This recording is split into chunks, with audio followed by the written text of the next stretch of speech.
Hello, ferment ഒന്നും ചെയ്യാതെ ഒരു ഇൻസ്റ്റൻറ്റ് ഹെൽത്തി ദോശ ഉണ്ടാക്കിയാലോ?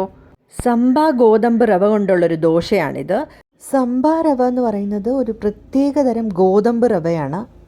ഇത് ഒരു എക്സലൻറ്റ് ഹെൽത്തി ബ്രേക്ക്ഫാസ്റ്റ് ഓപ്ഷനാണ്. ഇതുണ്ടാക്കാൻ മിക്സിയിലോട്ട് 1 കപ്പ് സംബാ ഗോതമ്പ് റവ, 1/2 കപ്പ് പൊരിക്കടല, 1/4 കപ്പ് അരിപ്പൊടി ചേർത്ത് ആവശ്യത്തിന് വെള്ളവും കൂടെ ഒഴിച്ച് അരച്ചെടുക്കാം. ഇത് ഒരു ബോളിലോട്ട് മാറ്റാം. ഇനി ഒരു സവാള ഞാൻ മിക്സിയിലിട്ട് ക്രഷ് ചെയ്തെടുക്കുവാണ്. ഇതും കൂടി നമുക്ക് ബാറ്ററിലോട്ട് ചേർത്ത് കൊടുക്കാം. സവാള നമുക്ക് അരിഞ്ഞും ഇതിലോട്ട് ചേർക്കാവുന്നതാണ്. പക്ഷേ നമുക്ക് ദോശ ചുടുമ്പോൾ തിന്നായിട്ട് പരത്തിയെടുക്കാൻ കുറച്ച് പാടായിരിക്കും. ഇതിലോട്ട് തിരിങ്ങിയ തേങ്ങയും ആവശ്യത്തിന് ഉപ്പും മല്ലിയിലയും കൂടി ചേർത്ത് നല്ലപോലെ ഒന്ന് മിക്സ് ചെയ്തെടുക്കാം. കുറച്ച് മഞ്ഞൾപ്പൊടിയും കുറച്ച് മുളക് പൊടിയും കൂടി ചേർത്ത് വീണ്ടും നല്ലപോലെ ഒന്ന് യോജിപ്പിച്ചെടുക്കാം. ഇത് ഫെർമെൻ്റ് ചെയ്യേണ്ട ആവശ്യമില്ല, ഉടനെ തന്നെ നമുക്ക് ചുട്ടെടുക്കാം. തവ ചൂടാക്കി കുറച്ച് എണ്ണ തടവി കൊടുക്കാം. ഇതിലോട്ട് അരച്ച് വെച്ചിരിക്കുന്ന മാവ് ഒഴിച്ച് തിന്നായിട്ട് പരത്തിയെടുക്കാം.